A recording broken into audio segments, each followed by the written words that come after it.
2, 3. All right.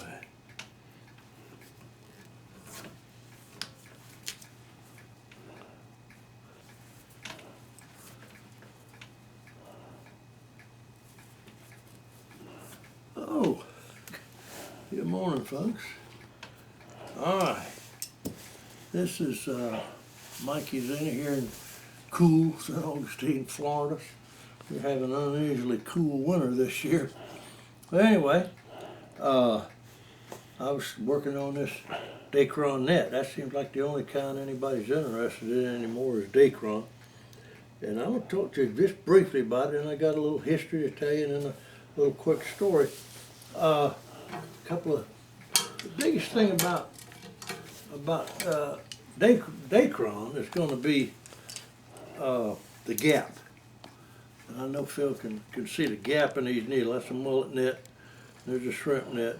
You got to have a close gap because that Dacron is super soft, and I don't know, it'll if you get a wide gap on like this. Hold it like that. If you get a gap like this, it ain't gonna stay on there. You be knitting away and it'll be coming loose on you, and it's a mess. But I'll get into that in a minute. Anyway, so you want to, and Let me see the other one. another thing, I'm gonna get to you just a minute. This is some ebony. This piece of ebony that I picked up off of eBay. It's expensive. Ebony is expensive, but it's beautiful. It makes a beautiful needle. You can see the grains in it. I love this piece here. Probably I'll make a needle. I had to make a couple of new needles because, you know, working with this stuff, like I say, anyway, that's ebony and that's a blank that I will end up making some needles out of. What Phil mentioned a minute ago. We've got a couple of other needles here. This needle here, I've never showed you this one, but it's got cotton on it, cotton twine on it, and that's what they had to make cotton twine up until the middle 1950s before they switched over to nylon. But anyway, you can look at a gap in that thing, and that needle's probably 150 years old. I would estimate that at. And most likely it came from up New England somewhere where they worked on lobster pots. I would say that was the kind of needle they used for, because you know the ends of lobster pots are material. Now I don't know. I guess they're using nylon. I guess for some reason they're not like the crab traps down here where they're solid wood or wire. But anyway, that's that. This needle here is. Was my father's needle. He was born in 1900. I guess I assume he was probably making nets, you know, by 1920. I don't know if that was his grandfather's needle or great grandfather's. Not that far. It's not that old. It's definitely somewhere, you know, 1910, 1920, I would say. But as you can see, they used a short. This is what I learned watching him using this needle right here with cotton. And so, anyway. Now, what I'd like to talk to you a little bit about here. St. Augustine was back in, 1777 when the Menorcans settled here for sure. Mullet fishing to them was a source of, I've told you this before, source of food and commerce. You know, they would chase the mullet and had a little market downtown St. Augustine. They call it the slave market, but it never sold slaves in there. It was a marketplace where people would take their vegetables and whatever to sell them, you know. So anyway, they would take their fish and sell them there.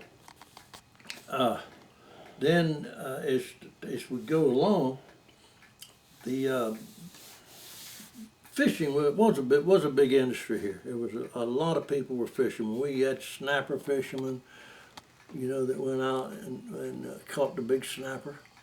Then you had beach seiners who would seine the beach for mullet and whiting and whatever else they could catch.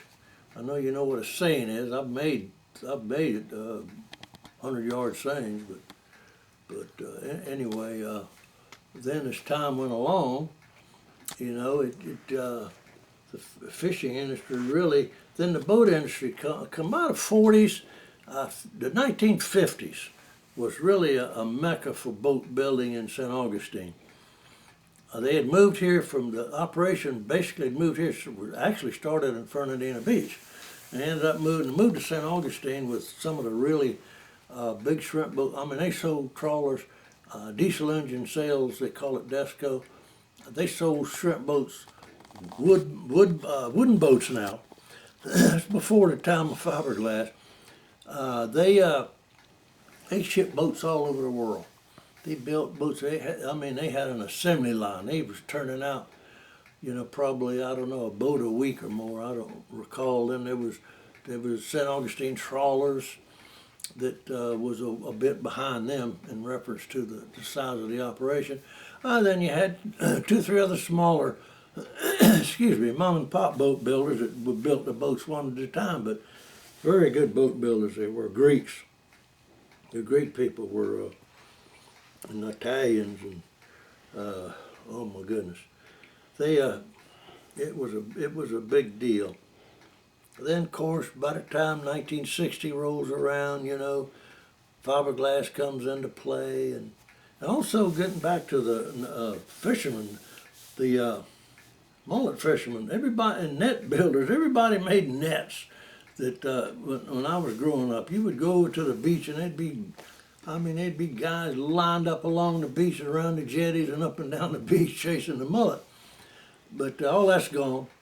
You don't see anybody anymore doing that. I mean, the only one that throws I've seen throwing a mullet net on the beach anytime Reese has been filled. He's the only one that we go over there. He likes to toss his net around the jetties and stuff. But now I'm going to tell you a little quick story. Wrap this up with a nice little quick story about one particular net maker, boat builder. If you want to Google this guy up, he had quite a little history. He was his name was Carl C. Canova. That's C-A-N-O-V-A.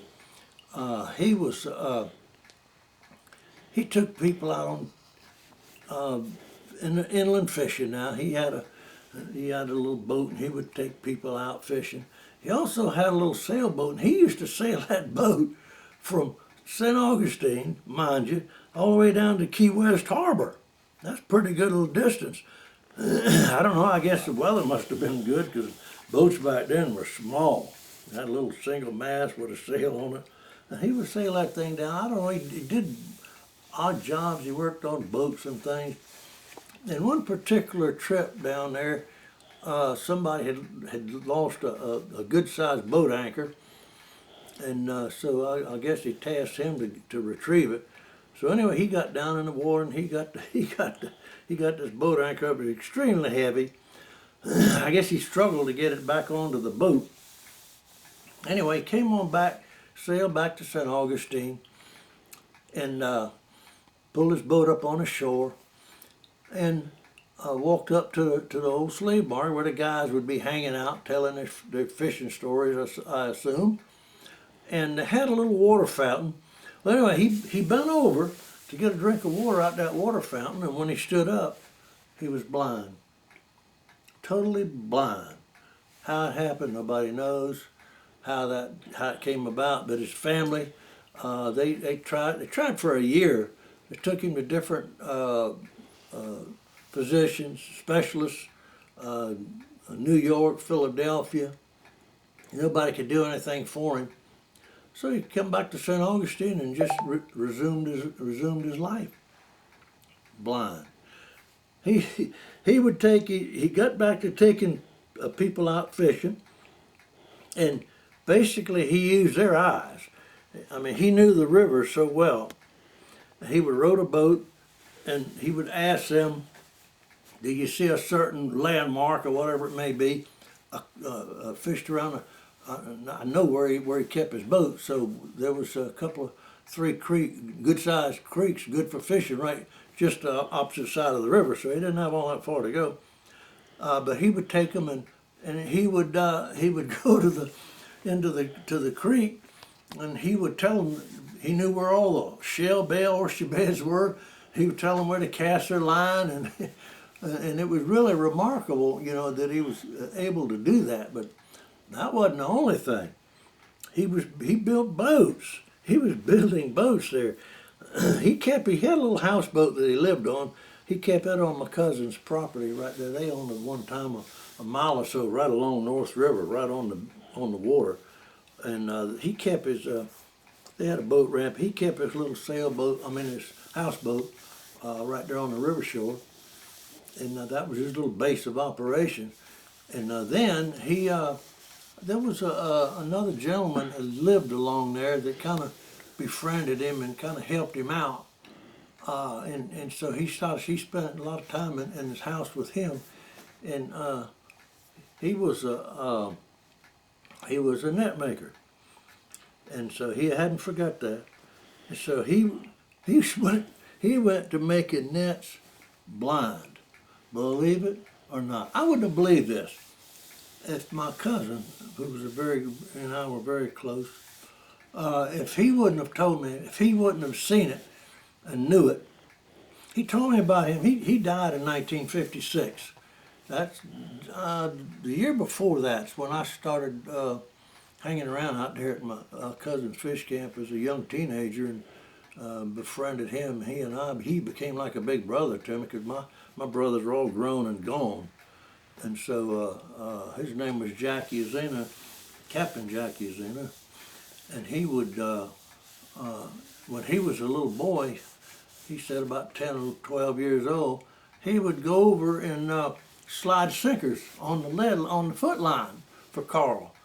Slide the sinkers on it so he could sew them on the net. How in the world? I've tried this, you know, closing my eyes and forget it. You know, he had to have worked out a rhythm of some sort where, you know, for making those things blind. He had two nephews that who used to start the nets for him, that I knew that. I talked to them. One of them, the other had passed away, but his one nephew remembered him well. He used to start the nets for him. He'd get them down a little ways, you know, and you know, just put the first few rows on it where Carl could take over and you know, and make the net. But it was remarkable to think that somebody could do that totally blind. I mean, he was blind, and we've got some friends who we've got a couple of friends, a niece of his that used to go around to his house as a little girl, and she would go into the house and wouldn't be no lights on. What did he need lights for? He couldn't see. And she'd just be a little girl. She would say, "Hey, Uncle Carl, what are you doing in the dark?" He said, he'd be sitting there knitting on the net. And he told her, "Oh," he said, "I don't need any light." He said, "The light switch, if you want to turn the light on, turn it on." But so that was kind of cute. But so, like I say, St. Augustine was a mecca for fishermen. It was a haven for all kinds of fishing that was done on this East Coast. Mullet, I guess this area was probably a big source for mullet fishing back in the 50s especially. Of course, and like I said earlier, a lot of Menorcans made their own nets and sold them.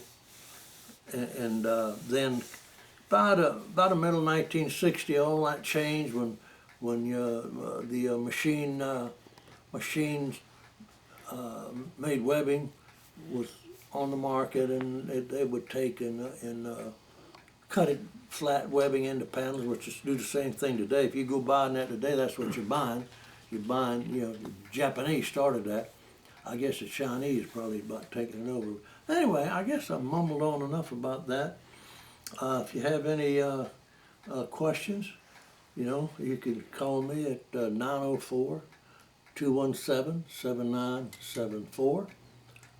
Or I have an email that's easy to reach me at, and that's usinamike@gmail.com. That's usinamike@gmail.com. Like to hear from you. I get lots of emails and phone calls from people that's learning how to make the nets, and I help them every way I can. And I want to dedicate this video to my buddy J.D. Powell. He's